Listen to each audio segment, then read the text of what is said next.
मेरा नाम हर्षित निकम है। मैं राजस्थान जयपुर का रहने वाला हूँ। दोस्तों, मेरे नशे की शुरुआत सिर्फ एक दिखावटी के चक्कर में, एक अपनी मेजॉरिटी बनाने के चक्कर में, ग्रुप बनाने के चक्कर में पहली बार मैंने सिगरेट पीना चालू करा था अपने दोस्तों के साथ, जब मैं क्लास 9th में था।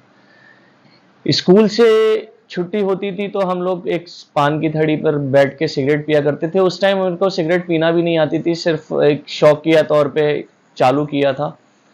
धीरे धीरे वही आदत बनी। रोज फिर सिगरेट पीने का रूटीन बन गया मेरा। जैसे जैसे थोड़ा आगे बढ़ते गए नशे के दौरान में तो शराब की आदत लगी। एक बार, पहली बार सबसे पहले मैंने शराब पीना चालू किया दोस्तों के साथ। 9th क्लास के बाद से ही मुझे अपने उम्र से कुछ बड़े लोगों के साथ दोस्ती करने में ज़्यादा शौक रहता था। जो मुझसे बड़े होते थे उम्र में और जो हाई क्लास में रहते थे, उन लोगों के साथ रहने का मुझे ज़्यादा शौक होता था।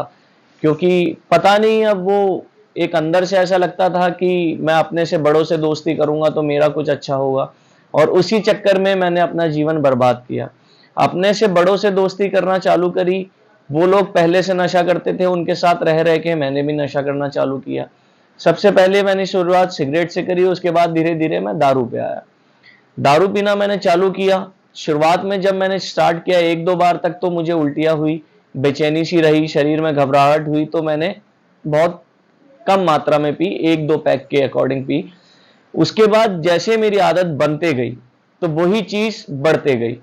धीरे धीरे इस कदर बढ़ते गई कि मैं वो शराब अकेला पीना चालू कर दिया मैंने। मुझे किसी का सहारा नहीं चाहिए होता था बाद में शराब पीने के लिए। जब मैं पहले किसी का सहारा ढूंढता था कि कोई मेरे साथ हो जिसके साथ जाके मैं शराब पी सकूं। कुछ टाइम बाद इतना आदत हुई मुझे उस नशे की कि मैं अकेला जाके वो नशा करने लग गया। अगर कोई मेरे साथ नहीं भी होता था तो मुझे कोई फर्क नहीं पड़ता था। मैं अकेला जाता था शराब लेने के लिए और अकेला ही नशे कर लेता था। इस कदर तक डूबा कि सुबह पीना चालू करता था और शाम तक पीते रहता था। इस दौरान मेरे घर पे भी बीच में ये बात पता पड़ी कि मैंने शराब का सेवन चालू कर दिया है। घर वालों ने बहुत समझाया कि ये चीज़ गलत है, मत पियो, इसमें बहुत तुम्हारी बर्बादी है, आगे सब कुछ बर्बाद हो जाएगा तुम्हारा, अभी तो तुम्हारी उम्र चालू हुई है। और मैंने बहुत जल्दी ही ये सब नशे की हरकतें चालू कर दी थी। जबकि मैं क्लास 10th या 11th में हूँगा, उसी टाइम से मैंने ये सारी चीज़ें चालू कर दी, नशा करना। खास करके शराब का, सबसे पहले शराब का नशा। धीरे धीरे शराब के नशे में इस कदर डूबा कि मैं बहुत सी मेरे लड़ाई झगड़े भी हुए, बहुत सी बदमाशियां भी हुई, कुछ केसेस भी लगे। क्योंकि मैंने जैसे पहले बताया था, मुझे अपनों से बड़ों के साथ रहना पसंद था, और धीरे धीरे नशा करने के बाद मुझे बदमाशी का भी शौक चढ़ा कि चलो बदमाशी करेंगे, बदमाश बनेंगे, एक तरीके से सब लोगों को धमकाना, डराना, जो मुझसे कमजोर हैं। हमेशा मैंने अपने अंदर एक आदत देखी कि नशा करने के बाद मैं कभी भी उस व्यक्ति से नहीं लड़ता था जो मुझसे ज्यादा पावरफुल होता था या मुझसे ज्यादा समझदार होता था। हमेशा मैंने उसी से लड़ा जिसको मैं डरा सकता था, धमका सकता था। इस दौरान आज भी मुझे एक बात याद है, मैं गया हुआ था माउंट आबू घूमने के लिए। वहां पे मैं घर से पैसे लेके गया था, 3-4 लड़के हम लोग साथ में गए हुए थे।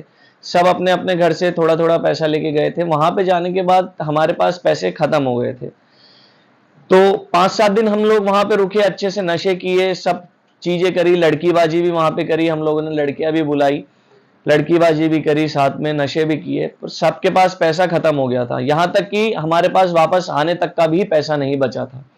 आज भी मुझे वो चीज खलती है मेरे दिलो दिमाग पे। इतना साल हो गए उस चीज को बीते हुए, पर आज भी मैं उस चीज को भुला नहीं पाया हूँ। वहां का एक लोकल इंसान थे, बुजुर्गों का ग्रुप जा रहा था, मतलब होंगे 50 से 60 साल के बीच में वो लोग, और हम लोग सब नए लौंडे जवान थे। तो हम लोगों ने उन लोगों से इस कदर हाथापाई करी, इस कदर लूट करी, उन सबसे पैसा लूटा। हम लोग ने फिर नशा किया और फिर वापस आए। उस लूट मारपीट के दौरान एक बुजुर्ग को मेरे हाथों से इतनी जोर से लगी कि उसका पूरा सर फट गया था और उसका खून बहना चालू हो गया था। उस टाइम मैं डर गया था बहुत, तो हम लोग तुरंत वहां से निकले ट्रेन से, वापस अपने शहर आए, जयपुर शहर आके सब कुछ वापस सोचा कि हमने वहां पे क्या किया क्या नहीं किया था। तो आज भी वो चीज मेरे दिलो दिमाग में खलती है कि वो चीज मैंने उस टाइम उस बुजुर्ग पे इतना बुरा हाथ उठाया कि उसका इतना भारी नुकसान हुआ, और सिर्फ एक पैसों के चक्कर में। चाहते तो हम घर से भी वो पैसे ले सकते थे, पर हम बोलते क्या घर पे कि इतने पैसे लेके गए थे, उसका क्या किया? ये नहीं बता सकते थे कि शराब में खर्च किया, लड़कीबाजी में खर्च किया। इन सब चीज़ों का बहुत अफ़सोस रहता है। फिर जैसे-जैसे थोड़ा समय और होता गया, मेरी उम्र बढ़ी, तो मेरा ग्रुप थोड़ा और चेंज होता गया। अब इस तरीके से चेंज हुआ कि मैं और लो कैटेगरी के लोगों से दोस्ती करना चालू किया, और उन लोगों से दोस्ती करना चालू किया कि जो शराब से भी अलग चीज़ों का नशा करते थे। क्योंकि मुझे चाहिए था कुछ अलग नया। शराब पीते-पीते इस कदर तक आदत हो गई थी कि एक टाइम मैं ये लगने लग गया था कि यार बस अब इससे नशा नहीं होता, अपन परेशान हो गए, कुछ नई चीज़ ढूँढते हैं। एन्जॉयमेंट नहीं हो पा रहा था वो शराब से। एक मेरा दोस्त था जो मेरे साथ पढ़ा था स्कूल में, 2-3 साल मेरे साथ पढ़ा था उसने। वो उस कुछ अलग नशा करता था, जैसे कि स्मैक, एमडी वगैरह इन सब चीज़ों के नशे करता था। तो उससे मेरी मुलाकात फिर वापस हुई स्कूल पास आउट के बाद, जब मैंने अपनी ग्रेजुएशन कंप्लीट कर चुका था। उसके बाद मेरी उससे वापस एक बार मुलाकात हुई रास्ते में। मुलाकात हुई, उस दौरान मैंने नशा कर रखा था शराब का। वो शराब नहीं पीता था। उसने मुझे बताया कि यार तू अभी शराब का नशा कर रहा है, मैं तुझे एक नया नशा बताता हूँ। इसमें स्मेल भी नहीं आएगी और तेरे को नशा भी बहुत बढ़िया मिलेगा। मैंने देखा चलो देखते हैं किस चीज़ का क्या नशा है। तो देखा तो वो स्मैक पीता था। मुझे उस टाइम तक कुछ नहीं पता था ये क्या होता है, कैसा नशा होता है। पहली बार मैंने ट्राई किया, आज भी मुझे याद है, बरसातों का टाइम था, बरसात हो रही थी। हम लोग एक सूने खंडर में बैठे थे। मैंने शराब पी रखी थी और उसने स्मैक निकाली अपने पास से, चालू करी पीना, पीना चालू करी तो उसने मुझे भी पिलाई। जैसे ही मैंने स्मैक के 1-2 बार स्नॉट किया, 1-2 लाइन मारी, उसके बाद तुरंत ही मुझे उल्टी होना चालू हो गई। इस कदर उल्टी हुई कि मैंने जो शराब और जितना भी कुछ खा पी रखा था वो सब कुछ मेरा निकल गया उल्टियों में। उसके बाद मैंने उसको बोला यार ये क्या नशा है, ये तो बड़ा दुखदायक नशा है, इस मुझे उल्टी होने लग गई इससे। बोला इस शुरुआत में तुझे 1-2 बार होगी, अब तू जैसे-जैसे लेना चालू करेगा वैसे-वैसे सही होगा। तो फिर मुझे अगले दिन मैं खुद जानबूझ के उसके पास गया कि मैंने कहा चल यार आज मुझे करवा। उस अगले दिन भी मैं नशा करके गया था, शराब पी के गया था, तो फिर मुझे वापस उल्टी हुई। उसने मुझे बोला अगली बार तू आएगा तो बिना शराब पिए आना मेरे पास। तीसरे दिन फिर मैं उसके पास गया, बिना शराब पिए मैं खुद आगे से गया कि मैंने कहा आज भी पिलाओ। उस दिन पिया तो थोड़ा सही लगा मुझे, थोड़ा सुरूर इस कदर हुआ कि मैं मतलब जहां बैठा था वहीं के वहीं बैठा रह गया आधे घंटे तक, सर एकदम चकराने लग गया। इस कदर नशा हुआ कि मैं वहीं के वहीं बैठा रह गया, मुझसे उठा भी नहीं गया उस जगह से। तो मुझे लगा कि हाँ यार ये कुछ चीज है। अगले दिन फिर वापस ऐसी रूटीन बना, मैं 10-15 दिन तक उसके पास रेगुलर जाते रहा, पीना चालू किया मैंने। तो धीरे धीरे मेरी आदत बनी। मैं रोज किसी ना किसी को ढूंढता था कि कोई साथ में मिले मुझे जो स्मैक पिलाए। जैसे मैंने ये 1-2 महीने तक अपना रूटीन बनाया किसी ना किसी के साथ पीने का, बाद में जैसे मुझे पता पड़ा धीरे धीरे कि यहाँ पे ये चीज मिलती है, ऐसे इसको खरीदना होता है, इतने रुपए की आती है, तो मैं खुद जाके डायरेक्ट जो सामान बेचता था उससे डायरेक्ट खरीदने लग गया। उससे खरीदने लग गया। शुरुआत में मैंने अपने आप पीना चालू किया तो 1-2 बार तो मुझसे नहीं पिया गया सही ढंग से। धीरे धीरे जैसे ही मैंने आदत डाली, रेगुलर रूटीन में लेकर आया, तो वापस ये सब चीजें चालू हुई। तो फिर मैंने अपने आप से ही खरीदना, अपने आप से ही अकेले पीना, स्मैक को भी चालू कर दिया।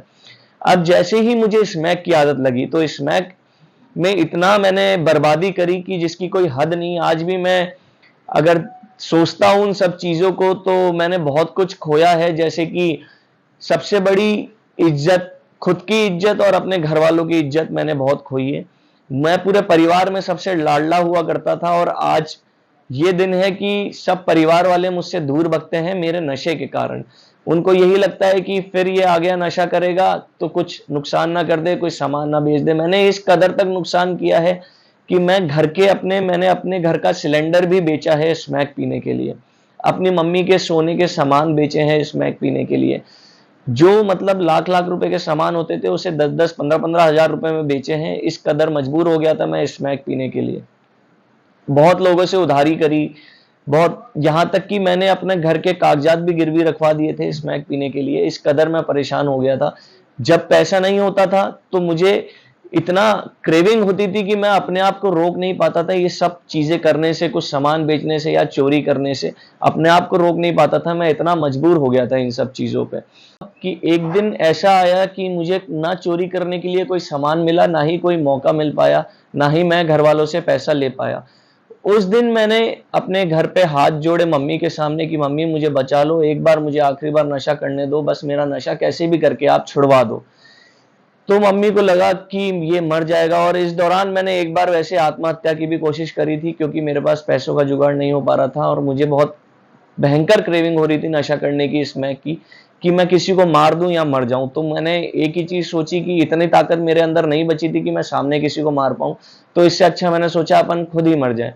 मैंने फांसी लगाने की कोशिश करी, बट मैं बच गया।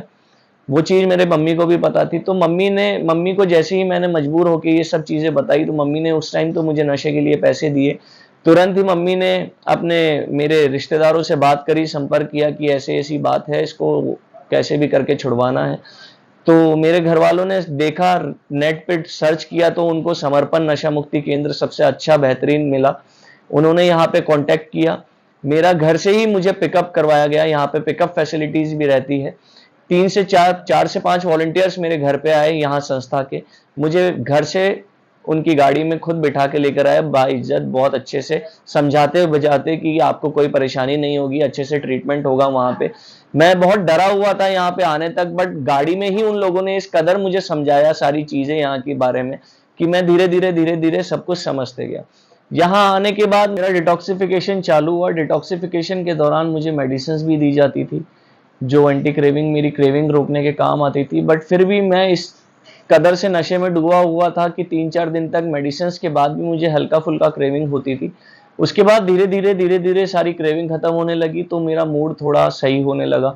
जब तक मेरे बॉडी में क्रेविंग रहती थी, मुझे रात को नींद नहीं आती, तो मुझे सब कुछ चटपटा लगता था यहाँ पे कि मैं गलत आ गया, इससे अच्छा तो मैं बाहर नशे कर रहा था, वही सही था। जैसे भी रह रहा था बाहर सब कुछ सही था, एक कमरे में बंद हूँ यहाँ पे, कोई नशा नहीं है, कुछ नहीं है। जैसे-जैसे धीरे-धीरे मैंने यहाँ पे क्लासेस लेना चालू किया, काउंसलिंग सेशंस मेरे चालू हुए, योगा करना चालू किया, मेडिटेशन, इन सब चीज़ों के दौरान फिर मेरा मूड बहुत चेंज होते गया। मैं जैसे-जैसे टाइम निकलते गया, यहाँ के एक्टिविटी में सब में इन्वॉल्व होते गया, और फिर यहाँ का जो काउंसलर्स हैं, काउंसलिंग सेशन जिस तरीके से वो लेते हैं, वो इतने अच्छे तरीके से काउंसलिंग सेशन लेते हैं कि जो भी आपके मूड दिमाग में चल रहा हो, बाहर के लिए, जो भी नशे के लिए आपके दिमाग में चल रहा हो, वो सब कुछ आपको अच्छी चीज़ें सोचने पे मजबूर कर देते हैं।